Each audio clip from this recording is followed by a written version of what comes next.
Hello, and thank you for joining us for the Iowa Great Places Designation webinar. The Iowa Great Places program seeks to recognize communities that take action to enhance their local places while staying true to the qualities that makes them unique. Designated communities have demonstrated a vision that values their cultural assets while challenging themselves to set realistic goals for advancing their quality of life. My name is John Berg. I'm the Program Manager for Arts and Community Development with the Iowa Arts Council. So before we get started, a few housekeeping items. All lines are currently muted and will be for the duration of the presentation to reduce background noise. As the webinar is recorded and will be a link to the recording of the webinar will be emailed to everyone after the presentation to those who registered. And we'll also be posting this to our website, this recording to our website. If you have any questions during the webinar, please feel free to use the Q&A feature on the bottom of your screen. And you may also use this feature if you're experiencing technical difficulties.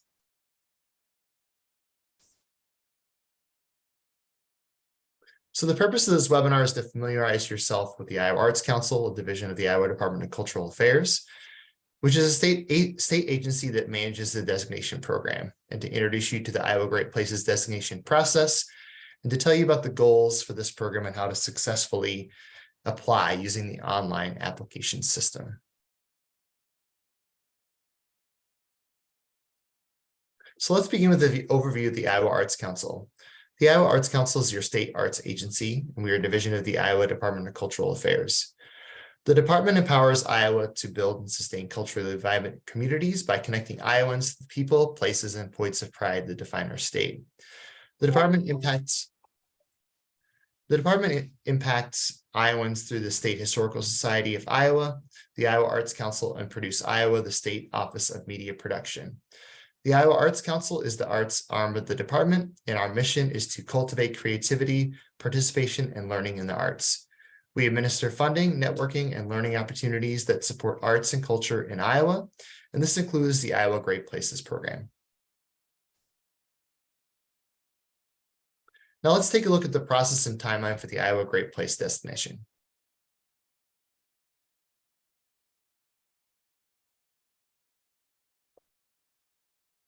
Before you apply for an Iowa Arts Council administered program, it's important to determine whether the program is the right fit for you.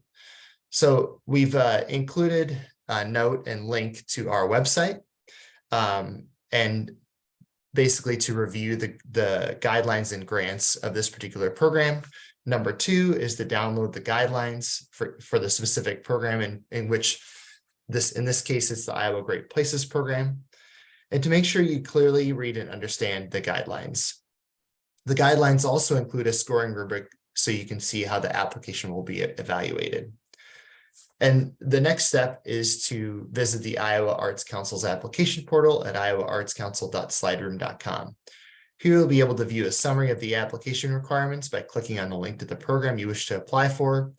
And to view the full application requirements, you must create an account on SlideRoom and log in.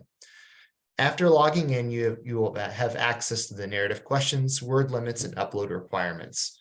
All material must be submitted online via SlideRoom, and the Iowa Arts Council does not accept any material submitted via mail or email, nor does it accept late material after the deadline passes. The final step is, once you have reviewed all the available material, to contact Iowa Arts Council staff, and this is especially recommended for first-time applicants, as well as those who haven't applied for an Iowa Arts Council program in a couple of years. We're able to answer your questions, make sure the grant's the right fit for you in general. And so make sure you contact staff well in advance of the deadline if you have any questions. And I'll provide my contact information at the end of the presentation. In terms of timeline, this will give you an idea of what to expect in terms of turnaround time for the program. The Iowa Great Places Re-Designation applications are due at 11:59 p.m. on February 17th. And this is if you have already been designated an Iowa Great Place and you are looking to re-designate. All new designation applications are due at 11:59 on March 10th. A reminder that all Iowa Arts Council's application process is entirely online, and all material must be submitted using the SlideRoom applicant portal. Material will not be accepted in any other format. Applications will undergo a review by the Iowa Arts Council staff for eligibility, and eligible applicants will be sent to a competitive review panel, which is staffed by members of the Iowa Great Places Citizen Advisory Board. For new designations, DCA staff will contact finalist applicants to set up site visits in April, and the site visits consist of a visit to the proposed Iowa Great Place by Iowa Arts Council and Department of Cultural Affairs staff, as well as Iowa Great Places board members. Designation determinations are typically made based on a combination of information learned in an application and during a site visit. Applicants will be notified by June 30th of designation decisions, and applicants who are awarded designation will receive a memorandum of understanding via email and information about their designation. Upon receipt of the executed memorandum of understanding, places will be designated for 10 years, at which they will be required to apply for redesignation in order to maintain their status as an Iowa Great Place. Designated and redesignated Great Places will have the opportunity to apply for project funding in the fall grant funding application round, and more information on grant applications will be made available to applicants who receive designation. All designated places will be required to complete an annual report for the program at the end of the calendar year.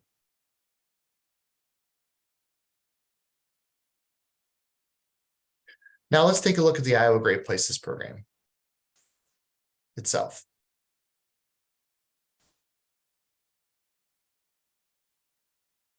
So created in 2005, the Iowa Great Places program recognizes and partners with communities who cultivate the unique and authentic qualities of their local places, such as neighborhoods, districts, or regions, to make them great places to live and work. Communities awarded the Iowa Great Places designation must have undertaken a public input process to create a vision plan supported by multiple public and private partners that includes a shared community vision that values local cultural assets, goals that challenge the community to advance their quality of life, and strategies to achieve the goals and vision that involve significant public-private partnerships and collaboration, and focus on the development of local and regional assets in the areas of arts and culture, architecture, diversity, entrepreneurial incentives for business development, historic fabric, housing options, natural environment, and amenities.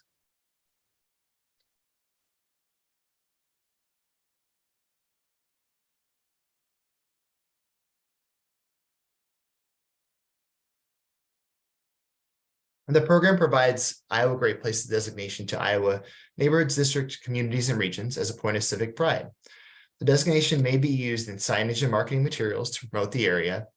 And the Iowa Great Places designation, as I mentioned, remains in effect for 10 years, which is different from previous years that were only a 5-year designation.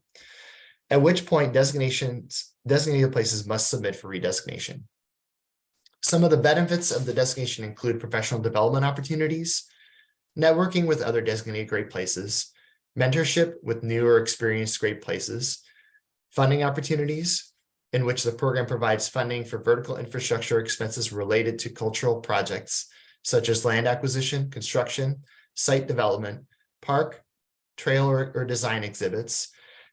Designated communities are also eligible to apply for funding in the fall. And each designated place can only receive funding for one project within the 10-year designation period based on current funding levels. Project endorsement to other state agency programs is involved when designated communities are also eligible to receive additional consideration for local projects. This project endorsement is part of a rolling round process in which projects can be brought forward to the board for endorsement. And those include projects that align with the local plan and local vision.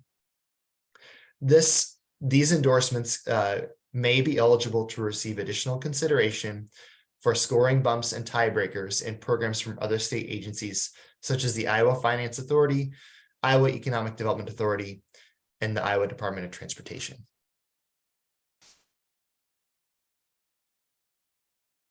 So who can apply?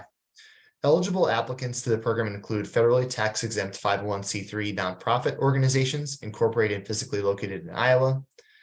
And the physical location is determined as defined as maintaining a current home office and registered agent address in Iowa as defined by the Iowa unit of local, county, or federally recognized tribal physically located in Iowa, and municipal agencies with 28E agreements physically located in Iowa. Ineligible applicants include a unit of state or federal government, for-profit entities, and entities that are geographically located within a currently designated Iowa Great Place. Since this is a comprehensive designation, we encourage regions, cities, and counties to pursue this designation, which supports project in prioritized areas, neighborhoods, districts, communities of the designated Iowa Great Place. Please note that we understand multiple partners are likely involved in a community visioning process, and we encourage this. However, one of these three types of eligible entities will have to take responsibility for the application, designation, and any future funding awarded. There can only be one entity that enters into the contract and is responsible for the reporting. So at this point, I'd like to go into some of the designation examples to provide you some overview and high-level information about what some of our existing Great Places are up to and what they have achieved in their projects. So first, I'll talk about the city of Marshalltown. Designated in 2014, Marshalltown is committed to implementing their Imagine Vision Plan, and downtown redevelopment has continued to be a community focus despite two major natural disasters within 4 years. In addition to downtown improvements, they are focusing on key areas such as the Lynn Creek District, the 13th Street District, Iowa's River Edge Trail, and the Highway 14 corridor. During this past year, with the help of Iowa Great Places, they were able to complete the first phase of the Marshalltown Arts and Civic Center renovation. Of the Iowa Great Places program, Michelle Sponheimer, Housing and Community Development Director with the City of Marshalltown, said, overall, participating in the Iowa Great Places program as a designated community helps bring our community leaders together under a unified vision for improving Marshalltown and incorporating arts and culture into our community. We have a core Great Places team that meets regularly to evaluate the status of current projects and focus on the future. And we have focused on how placemaking plays a role in every major project we're working on. And so as a quick summary, in 2018, we funded the Great Places program, helped fund the Roundhouse renovations in the 13th Street District revitalization to the tune of $350,000 through an Iowa Great Places grant. And as I mentioned, in FY22, we also funded the phase one renovation, partial funding for the phase one renovation of the Marshalltown Arts and Civic Center, which you can see on your screen.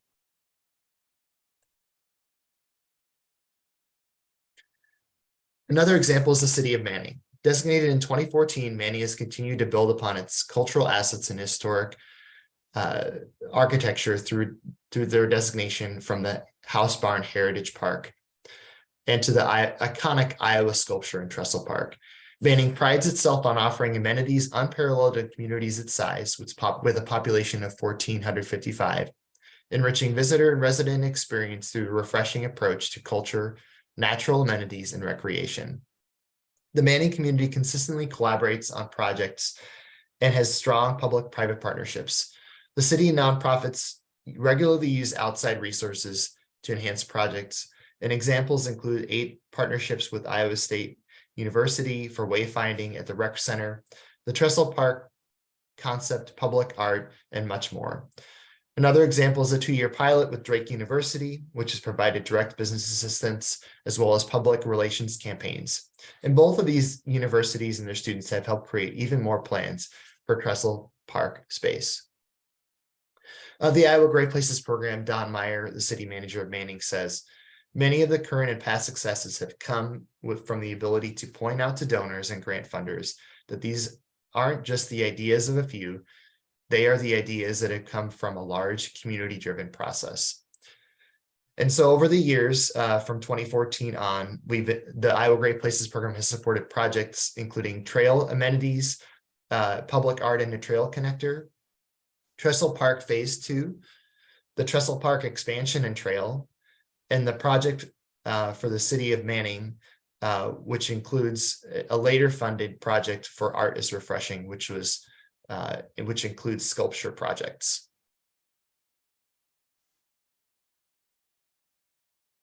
The next designated community I'll talk about is Mason City.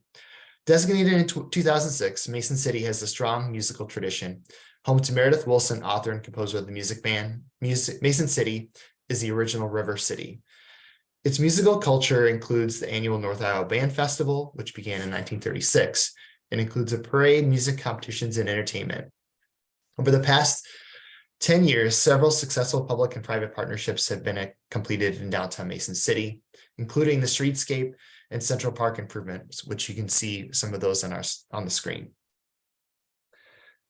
Installation of decorative street lighting, erection of wayfinding signage, signs, facade improvements program, nomination and listing of the Mason City Downtown Historic District to the National Register of Historic Places, and the historic rehabilitation of local sites, including the Historic Park and Hotel and City National Bank. Music Man Square features a museum honoring the life and career of Meredith Willson, as well as the space for the River City Barbershop Chorus. A rich architectural heritage is also found in Mason City, with one of the largest concentrations of Prairie School architecture in one location. Mason City contains the only remaining Frank Lloyd Wright design hotel and Rockland Crest National Historic District, which is the largest collection of Prairie School homes in a natural setting in the world. River City Sculptures on Parade offers self-guided tours of over 50 pieces by local and regional artists throughout the downtown area, and the community boasts the presence of 2 live performance theaters and the annual Iowa Independent Film Festival. Aaron Burnett, City Administrator for the Iowa Great City Administrator for Mason City and Iowa Great Places Citizen Advisory Board member, states, the Iowa Great Places designation has helped us secure grants and highlight the projects to larger audiences. The public has rallied around the effort to volunteer efforts and have started to help bring the vision to life. New investments are occurring in close proximity to the projects, and previously blighted areas are becoming a focal point for the community. So since 2007, we've made several investments in Mason City, including Right on the Park, which was the National Bank acquisition, the River City for Historic Preservation Project, which is the Mason City Architectural Interpretive Center, wayfinding for the Cultural Crescent, the park and a National Bank building, and the River City Riverwalk, for example. Heading over to the eastern part of the state, designated in 2014, the Cedar Wapsie Recreational Byway brings together a diverse group of private and public entities. All have different missions, but share the common goal of engaging citizens and visitors to better understand, enjoy, and experience the benefits that come from shared outdoor physical activities in Lynn County. By recognizing the similarities and shared passion the partners have in the byway, the region is able to capitalize the people who come together from many different backgrounds to take advantage of the 20 parks and sports opportunities offered by the byway, creating new partnerships and live healthier lives. The Cedar Wapsie Recreational Byway provides a foundation for the region to support more livable communities, become a tourist destination, and expand its economic base. The sum is greater than the parts. Local partners touted the designation effort of the program. Sarah Halberg of the Indian Creek Nature Center said, the Iowa Great Places designation continues to elevate and allow Lynn County Conservation and Indian Creek Nature Center to tell the story of the area and highlight unique recreational opportunities. Past grant support has allowed both organizations to grow and build infrastructure, which increases their community presence and supports attendance. State designations and funding support this growth and provide increased credibility to the vision. In 2014, we invested in a project called Amazing Space, the Indian Creek Nature Center, which is the photo in the upper right. And in 2018, we funded the Wapsipinicon River Scenic Outlook, which is the building and the middle and lower parts of your screen. So those are a few examples of communities that have come together and been designated over a number of years. So you can see how the designation and stewarding of that designation and projects have led to significant growth and allowed communities to think of the next big thing in terms of their region and designation.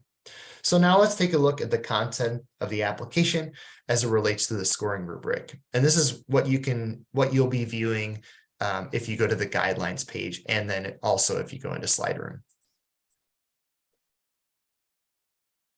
So the scoring rubric included in the guidelines for the Iowa Great Places program designation is what the panel will use to review your application. You'll notice that each section of the rubric corresponds with each section of the application.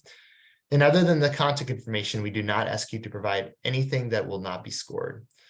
If you keep your rubric handy while you complete the questions, you will have a better chance of addressing each piece of criteria that the panel will use.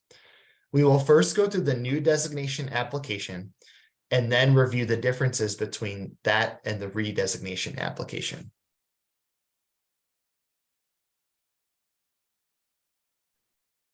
So the only unscored sections of the application include the contact information. The primary contact information will ask for the contact information for the individual who is submitting the application and who we should contact with any questions. The authorized official information will ask for the contact information for the individual with the legal authority to obligate the applicant should funding be awarded. This is the individual who will be responsible for signing the MOU and any future funding contract. Great Places applicant information will ask for the contact information for the eligible entity submitting the application.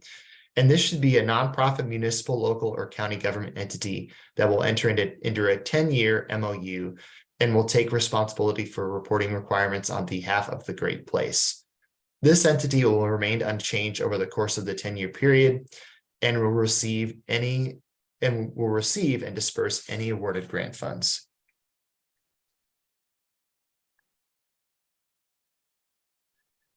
So next we'll go on to the applicant profile section, which is the first scored section. Notice as we go through these sections how the rubric aligns with the questions. The applicant profile asks for the mission of the primary applicant and how you fulfilled that mission. Provide a description of the programming that the entity regularly offers, its target audience, and then identify why the entity was selected to be the primary coordinator for Iowa Great Places designation. You will need to indicate who is on the vision plan board and committee and who will be responsible for implementing the projects and work plan of the vision. Then enter the official name for the area seeking the Iowa Great Places designation. So one more thing to add, you can see in the applicant profile and with subsequent scoring sections of the rubric, you can see the differences between a score of a 3, a score of a 2, and a score of a 1. And the score of the 3 simply means that these areas are clearly defined. The applicant demonstrates a strong record of progress, and it's clear why that applicant is the lead of this designation. And strategic priorities and commitment to network with other regional and local organizations is defined. So just follow along with the rubric to make sure that you're answering not only the questions asked in slide room, but you're also doing those with clarity.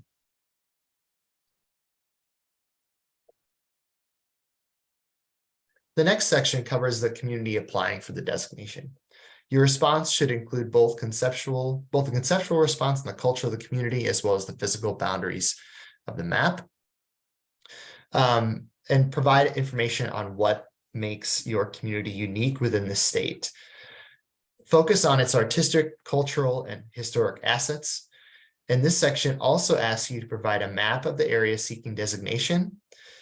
The map of boundaries should reflect the area represented within the vision plan.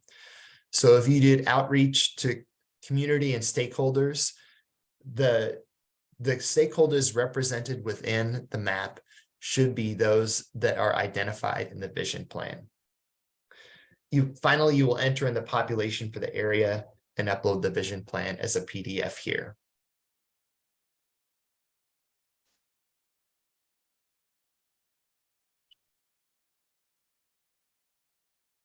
The next section will ask you to identify is the designation status, or the visioning process, excuse me. This question in the rubric category asks about the visioning process, and strong applicants will demonstrate a robust community input process, including public and private entities, through multiple feedback sources and evidence of community buy-in. The vision plan mission statement should reflect the feedback and outcomes of the community visioning process, and be sure to explain explicitly how the community was involved in the process from beginning to end.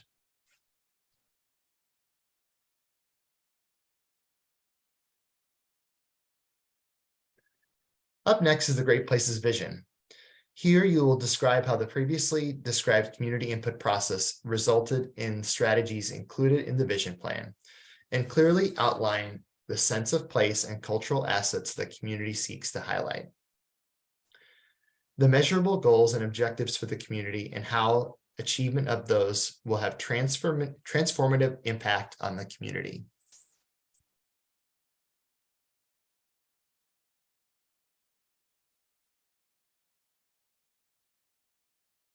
The next section is vision plan implementation.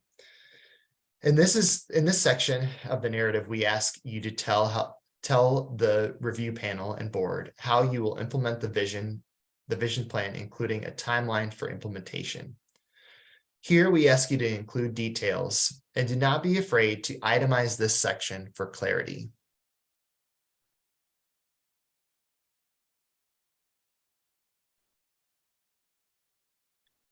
The next section is vision plan partners. And in this section, we ask you for a description of the advisory and logistical partners involved in the implementation. This will include roles and resources that they are contributing to achieve the vision.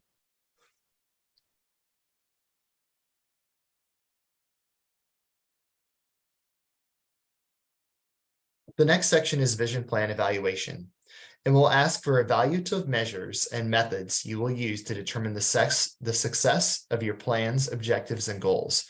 Include both qualitative and quantitative measures, and explain how the evaluation will inform the future management of the vision plan.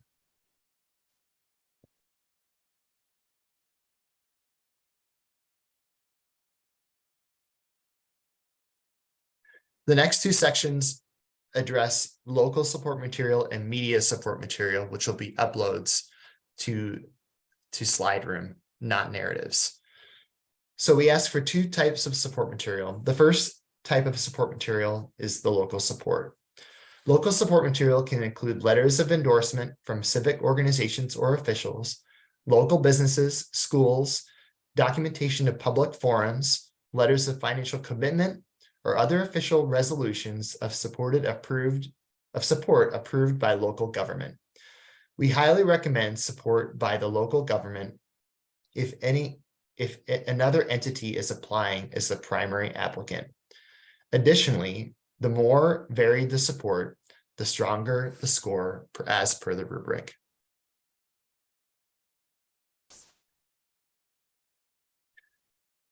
The next section is media support material. And this allows you to submit up to 5 items that provide additional context for the designation.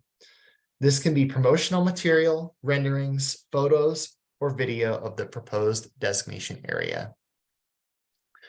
And for each of these 2 sections, do not submit additional narratives or a list of web links. In each submission title, the media support and local support material title must identify what those uploads and materials are, whether it's media support or local support.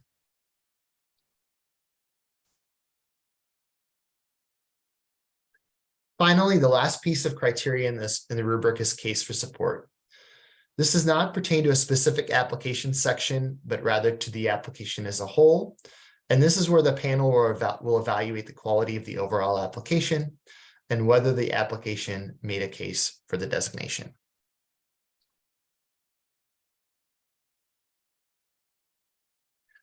So now we'll move on to the redesignation application section. And for those applying for redesignation, note that the separate scoring rubric is included below the new designation rubric on the Iowa Great Places Designation Guideline page.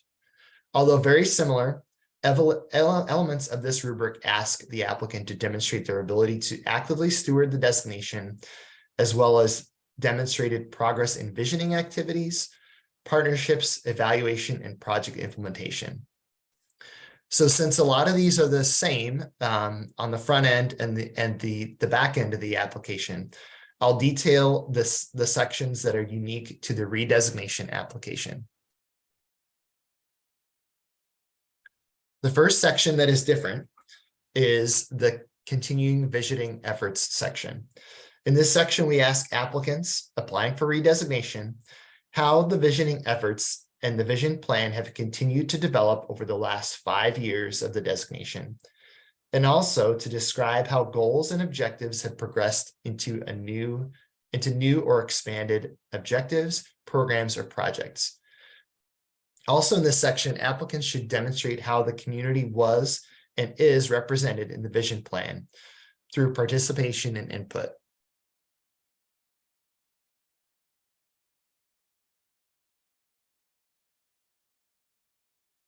The next section asks those applying for redesignation about the vision plan partners.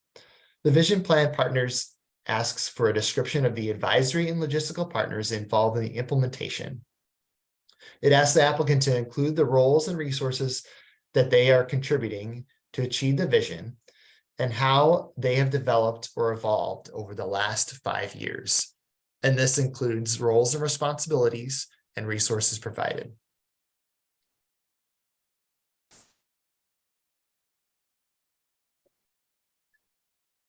Next is the vision plan evaluation section. The vision plan evaluation will ask for the evaluative measures and methods applicants have used to determine the success of the plan's objectives and goals. We ask to both include qualitative and quantitative measures and explain how the evaluation results have influenced the future maintenance and management of the vision plan.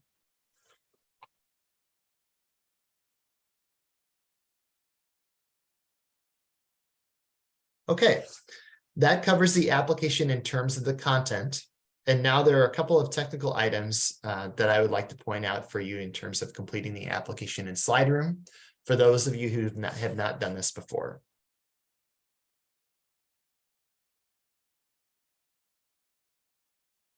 As I mentioned earlier, you'll have to submit all application material online via SlideRoom.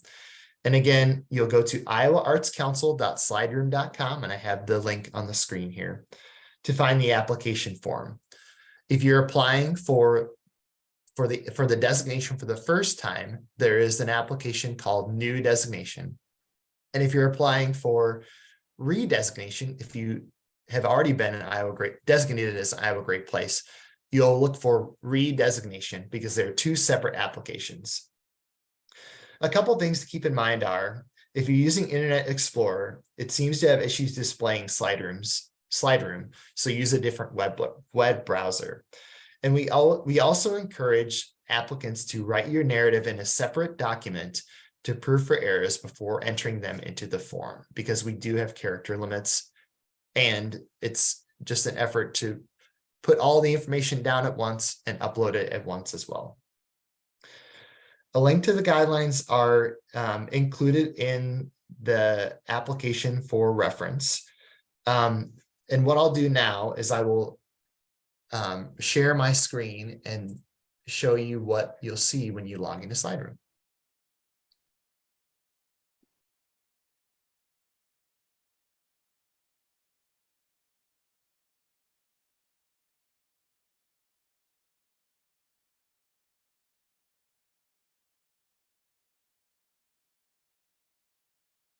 So upon logging into SlideRoom, you will see, and selecting the program, you'll see this. So first, you'll have the opportunity to preview the full application. And this will pull up all the forms, which each form is the section that you'll be entering in this basic either applicant information or narrative information. So these are all of the items that you'll be answering in SlideRoom, but you can download these into a separate form and upload them later. So again, the forms that you're filling out are 7 and the media is up to 10. That's 5 media items for your media support and 5 items for local support. And those are uploads.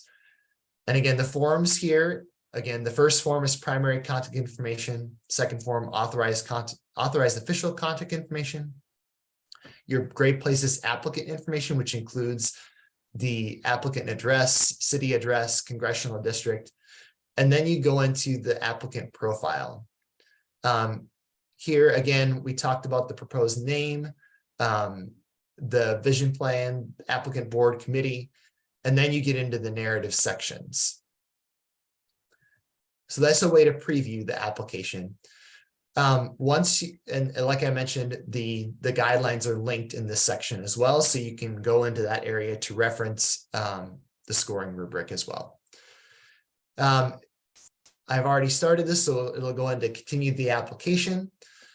Here again, here's how the fields appear, and you can enter that information and then save it. And then the authorized official contact information, Great Places applicant information. These are all sections that you'll then submit.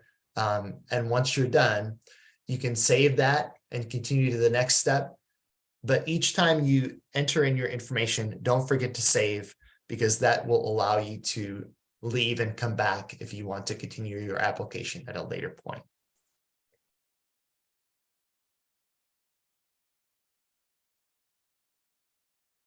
There are character limits on the bottom right of the text boxes once you get into the narrative section. As you type, they will decrease, and we encourage you all to type your narrative in a document first to check for typos and grammar before entering it into the application. Also keep in mind that these are character limits and not word limits. Once you get into the assurances section, this is where you'll confirm that you've read the guidelines and everything you've submitted is true. And as I mentioned, finally, in the media section is where you'll upload your local and media support material. The submit tab will tell you what you have left to complete. And once you have completed each section, you can review the application in the top right corner and submit when you're done. Keep in mind, and I'll reiterate this, that you do not have to complete the application in one sitting. You can save at the bottom of the screen and exit anytime and pick up where you left off. But again, we highly encourage you to download the questions, enter those into a separate Word document, and enter them later into SlideRoom in one sitting. Makes it easier in the process. So I'll go ahead and unshare my screen and conclude the presentation.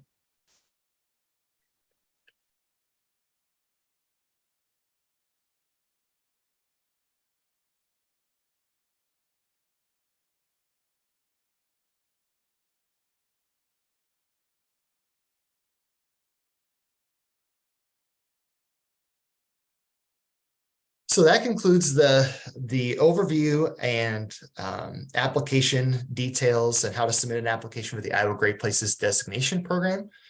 If you have any questions throughout the process, please reach out to contact us, and we will be able to provide information. I can either be reached by phone or through email as well. But I will go now to, we have a few questions in the Q&A. And I can answer those here. So one of the questions that I received from you all is, would an application for a community that has previously been designated, but with different geographic boundaries than a past designation, only part of the community be considered a redesignation or new designation application? So let's go ahead and connect about this in a separate conversation. But generally, if you're applying for a new area, which is part of a previously designated area, that would be eligible in a redesignation. But let's feel free to reach out and we can have a conversation about what that area looks like and what you've done and how that's represented in your vision plan. Second question is, are we allowed to upload only 5 letters of support, or can we do more?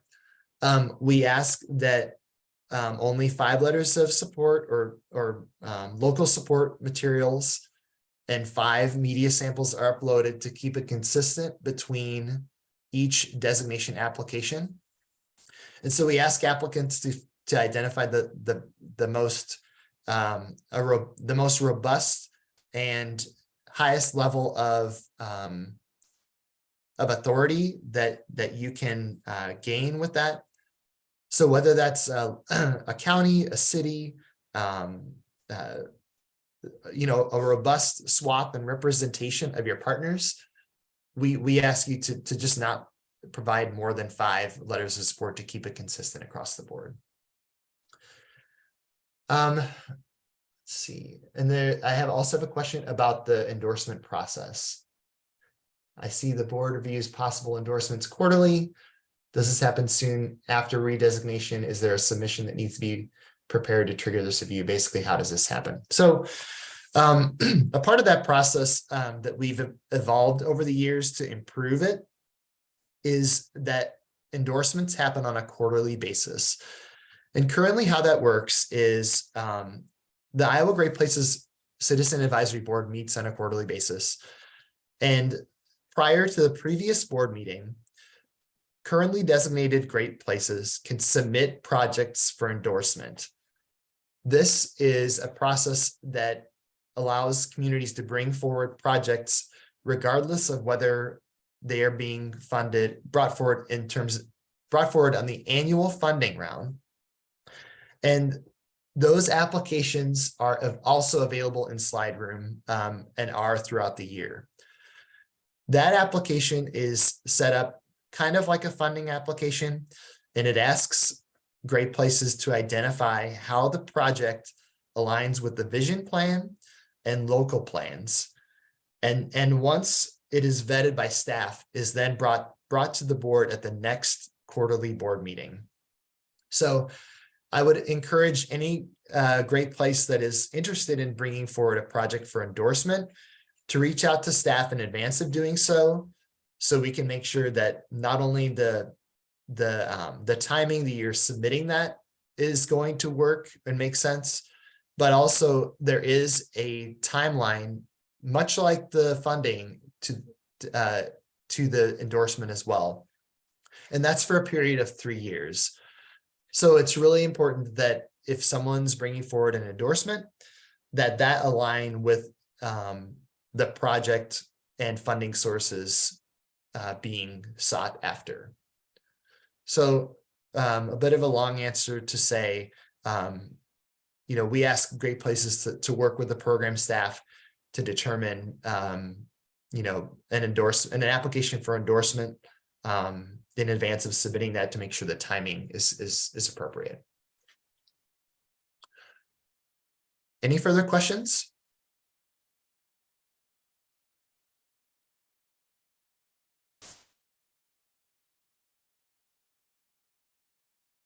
All right. Well, thank you for joining us today to learn more about the Iowa Great Places designation. Again, I can be reached at this number or an email with further information. We'll be sending this recorded webinar to all registrants, and we'll be posting it to our guidelines webpage very soon. Thank you very much and have a great day.